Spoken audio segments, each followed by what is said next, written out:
and you just brought this up to me. Today, there's a fellow broadcaster named Bob Lacy, a Hall of Famer, who is retiring. Today's his last show. Probably heard of the Bob and Sherry show. It's a great show. I mean, they did a really nice job. The first time I ever heard of Bob Lacy, I was in college. I was a freshman in college. This is 36 years ago. And I had heard he was really good. And at that time, I was really wanting to concentrate on radio shows. And I could never pick him up where we were, where I grew up. Then I went to college, and he was on. And, good show. Bob, at that time, it was the Bob Lacy show. And then it became Bob and Sherry. He never told his age. He never once gave it. Because he was in... Well, that's not uncommon a lot of times in showbiz. Pop. Especially if you're in... work at a station that plays music geared to younger audiences. Yes, current music. You know what he said when he announced his retirement a couple of weeks ago is he said, people now bring up to me artists like this one, that, whatever, and he's like, I don't know who they are, so it's time for me to retire. And I thought to myself, well, Bob, if that's the litmus test, I should have retired 15 years ago. I mean, come on. I don't know. Well, I don't think he knows the difference between a jelly roll and a Post Malone. Thank you. Exactly. And he doesn't have to. He doesn't have to. I said, Bob, he doesn't have to pretend anymore. I wish I should have sent him a message and say, Bob, that's not the bar. You can keep going. We all have, Now, what I like is you won't know the name of a song until, for some reason, we play it, and then you go, they played that in my gym. I love that song. I hear it. I don't know that in my jam. I rarely know the name of it, and I never know the artist. Never.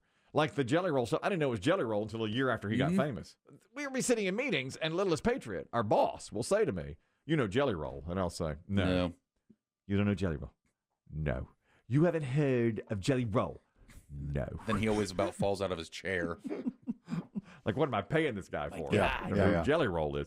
But all along, you had heard, you were familiar with the man's work. You just didn't know who it was. That it was Jelly Roll. Exactly. This was Theo Vaughn's impression of Jelly Roll. We just heard him doing his Hollywood Nights.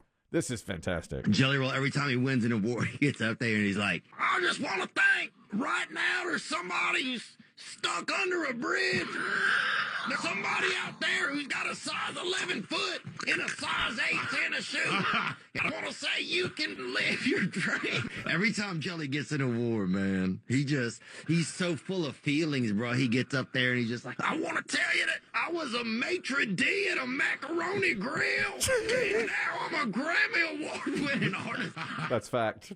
That's what Bob Lacy should say today on his final words on the air. Yeah. I used to be a maitre d'.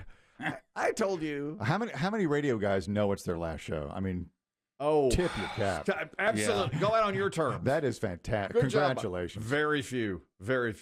You used to work with a guy who I liked very much, and we worked in the same building together 30 years ago. I came walking in one day, handed him the newspaper, as I often did. Yep. And he said, today's my last day. And I was like, oh, my gosh, are you retiring? It was a Friday. Yeah. He goes, no, they're firing me after the show. I said, no, not you. He was a legend. Yeah. He was a legendary. And he's like, no, they're firing me today. You know what? It was a Monday. It was a Monday. Because they said to him on Friday, this is how savvy he was. He was an old vet now. He had been in it a while. I was new and green. And they had said to him on Friday, hey, can we have a few minutes with you right after the morning show? And so he knew right there, they're giving me my walking papers. Because he'd been let go of other stations. But he knew the drill. But his son or daughter had something at school. So he's like, well, I have to leave right after. Can we do it Monday? And they said yes. And so he knew all weekend that was coming. And that's a bad feeling. But I still didn't believe it. I didn't either. I said, no way. I was with him in the room. They were co-hosts. I didn't believe him. Until the owner of the company walked through the front door and shook his hand. Yeah. I thought, look at this. My life is changing today. That's a terrible feeling. But Bob Lacy went out on his own terms. Yeah. That's right. And not that big a percentage get to in this business. You're, that is a fact. You're shown the door. Our dear colleague Dave, 6 months ago today was let go. I mean, that was 6 months ago today. And I don't know if it was because of that or not, but, Dave used to come in about this time. He would start an hour later than us. And I had a dream last night. Normally I don't talk about dreams, but I remember this one very clearly. And I had a dream last night that we were doing this show today, and at 7 o'clock Eastern, he just walked in like nothing had happened. And I was like, Dave. What are you doing? I puckered up. I was like, Dave, I don't think you're supposed to be here. And he's like, it's all right. And he just sat there, and we just did it like usual. And I was like, Dave. And let me say this. I know this about you. That's exactly how it would go too, because you'd be terrified. I would. I'd be like, I love you, but I'm not sure we can. I don't know if you're here. I can't ask you to leave, but you can't be here. You're paralyzed. I've completely. It'd be like, what am I supposed to? It was such an awkward dream. Now, I've seen this movie. Normally, there's a pistol shaking in one hand when these things play out. I don't know if that was part of your dream. No, I couldn't believe it. And we just did it. And I was like, are you going to do the weather? And he's like, yeah, I'm going to do the weather. And I was like, I don't know, Dave. I just don't know. I've had to do it since you left. Yeah. I don't know. I don't do it as good as you. I know. I don't. I think I had that dream because I knew it was his 6-month anniversary of his being let go, and I hate it. And secondly, it was Alan Alda's birthday a couple of days ago, and I know how much he loves Alan Alda. Yeah, he did. I've been thinking about Dave here lately. He does. And boy, he walked into that dream, and I just my eyes got really big, and I said to Biggie, "Get him out of here." What?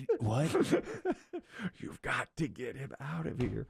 How will this work for you, Biggie? I could see you staying at this hotel. It's in Las Vegas. The next time you go to Vegas, they are building something called Autonomous, and it's the first of its kind AI-powered hotel. There will be employees there, but everything is automated. I mean, everything, apparently. Like what? How do you check in, get to your room? Well, you finish your booking at a kiosk, then they start the onboarding process for you, and they ask you questions, a human, or excuse me, through a digital screen about what you want your experience to be. AI will do. How many hookers would you like? Well, that's Vegas. I guess give me 2. Through your avatar, they will deliver. Do you have racial preferences? Well, you like them thick? I mean, Asian, I guess. Can I get a thick Asian and I don't know, if I'm living skinny white?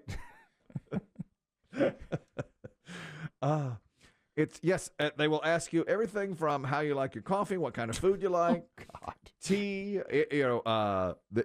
What time do you want your blinds raised, if you do or if you don't. All of these things. Each room is powered by AI, personalized to anyone who stays there, from digital check-in to an e-butler to your own avatar, customized to make you feel right at home the entire time. Would you like your shower to run all night? Yeah. Because it will. Now, who's going to bring me room service? Will it be a little robot? Now, that's a good question. I did not say that. It's opening. It's starting to take bookings now. Huh. It will open in the summer of this year. And they boast the largest rooms in Las Vegas, 856 square feet per room. Just for wow. basic rooms? For the basic. That's a big room. That is a really big room. That's sort of their claim to fame. And it has the most interconnected rooms in Las Vegas. So you'll be able to just you don't even have to interact with a human. They will have some there to help you. And you can turn all of that off if you want to and do it the old-fashioned way. Yeah. Well, a lot of places, hotels now will say, hey, check in before you get here. You don't even have to stop at the front desk. Right. We'll give you you'll send a key to your phone. Let me tell you what never works. Any of that. The key to your phone? Yeah, because you end up showing up and it's like, no, hey, I know you're here, but you still got to come by the front desk. We got to give you a key. Yeah, something. We need to see your credit card and your ID. In our experience, limited experience, because we have one or two like hotel apps. Yes. And the digital key on the phone never works.